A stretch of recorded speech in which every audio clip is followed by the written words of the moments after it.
none of our lives can matter more than this mission. I don't accept that. Well, it's the mission to keep on entertaining that's in jeopardy. After 2 years of COVID, cinema goers excited to see summer blockbusters like this are just getting back into it, only to find future movies may soon be impossible to make. We've only just got back on our feet, or everyone's only just back in the cinema. If everyone's next year is ready to go and there's nothing to watch, that's going to be a terrible thing. What do we want? Fair contract! When do we want it? Now! With actors now joining the picket lines outside Hollywood studios, one writer joked they might start getting more attention as people like pretty faces.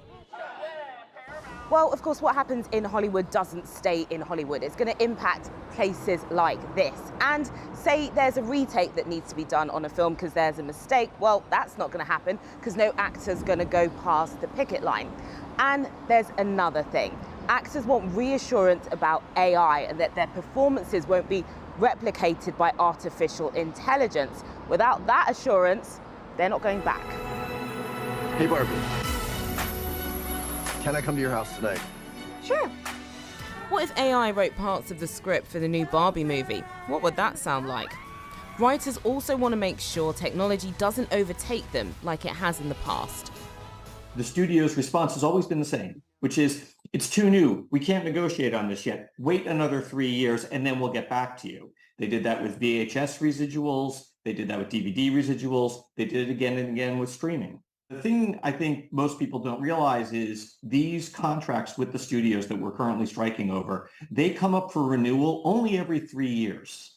Look at how fast and how far ChatGPT has gone in only 7 months. And those striking also say this isn't just about their livelihoods. The entire business model has been changed by streaming, digital, AI. If we don't stand tall right now, we are all going to be in jeopardy of being replaced by machines. Disney CEO disagreed. Bob Iger said he thought actors and writers' unions aren't being realistic with their expectations. But what do moviegoers make of the walkouts?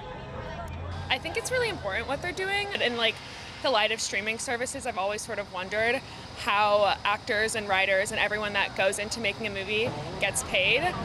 People on the ground need to unite and stand together. Otherwise, they'll get steamrolled and they'll just be living in squalor while executives take $1 million bonuses. So everybody is filthy rich up there. What's all this striking about? I mean, go home, relax, drink a cup of latte or whatever, and stop this madness, you know? At the star-studded Oppenheimer premiere in London last night, they didn't get the memo. The cast walked the red carpet and then left to strike. Actors in the UK have been told by their main union that although they're in solidarity, legally they can't follow suit. But it's a loophole that many big actors probably won't want to be seen taking. So this run of big summer blockbusters could be the last we see in a while. That's unless the studios decide to give actors and writers the Hollywood ending they've been calling for.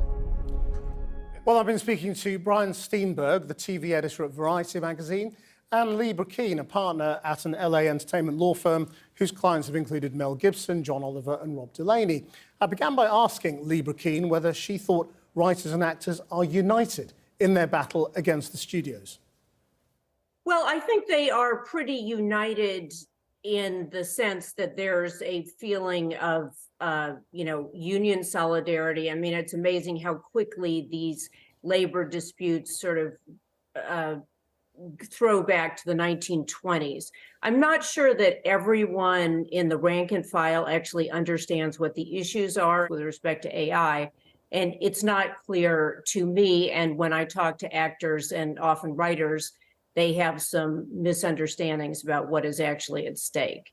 So there's a general insecurity about where AI is going and how it might replace real actors. Yeah, I mean, I think the real question is it really about AI or is it really about the fact that the entertainment industry has massively changed and the economics have massively changed and people are feeling the brunt of it?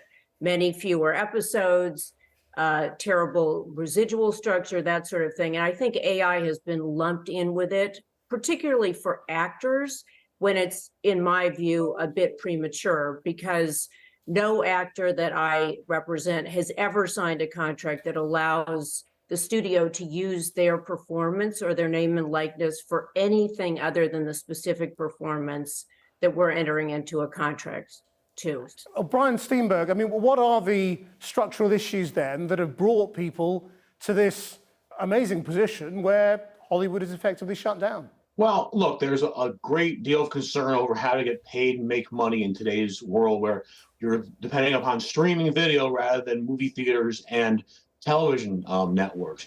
The actors and the writers before them are very concerned about how to get paid when their series are made of much fewer episodes, when there's little aftermarket to be had because everything stays on these streaming services and aren't sold again. So the way of getting paid traditionally is eroding, and I think the actors and writers see that they need to make a stand to guarantee some sort of economic solvency in all of this. So have the streamers effectively marched into this industry and, you know, sold everybody a model that doesn't pay? Right now, yes, there is little profit to be had in streaming. They're all spending billions of dollars to create new content, sign up producers and big name actors, and they have yet to figure out a way to make the profits. Meanwhile, the profits they make from TV networks, cable TV, and broadcast television and movie releases are ebbing. Look at the box office totals for Indiana Jones and The Flash that have come out so far, not to what people thought they would be. Well, precisely. I mean, if the industry is making less money, then there's less to go around, isn't there? I mean,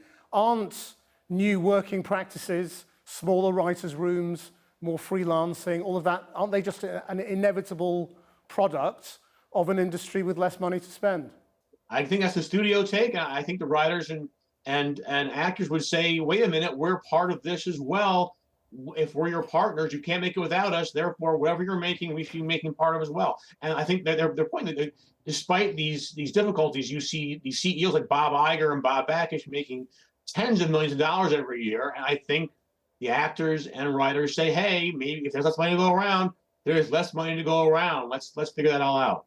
Lee, I mean, I'm guessing this is not really about what the top-end stars are making. Presumably, AI does pose a threat to writers and perhaps to sort of ordinary unknown actors who could just be sort of filled in with computer software.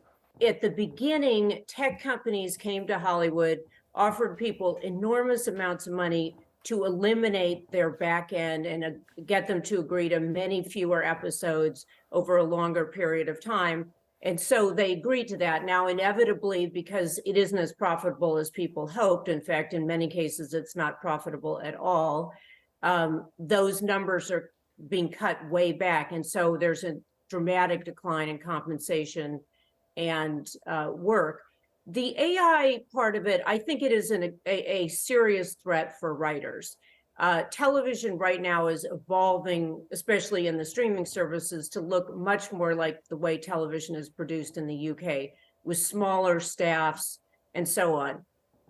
For actors, again, I just don't see that the replacement of individual humans in the production of films and television has been going on for many years. I mean, it started with animation, CGI, and then for many years now, crowd scenes, anything like that, those bodies are filled in with CGI. They're not filled in with individual humans. So this is a process that's been going on for a long while in terms of streamlining the cost and where you spend money on film and television. And Brian, do you think the studio bosses are going to have to give ground on this? And when are viewers going to feel the impact of this strike? Well, I think summer movies are certainly well stocked. There's some things in the works for summer for TV. I think as the year goes on, if this continues, I think once it gets past the fall into the holiday season, there's some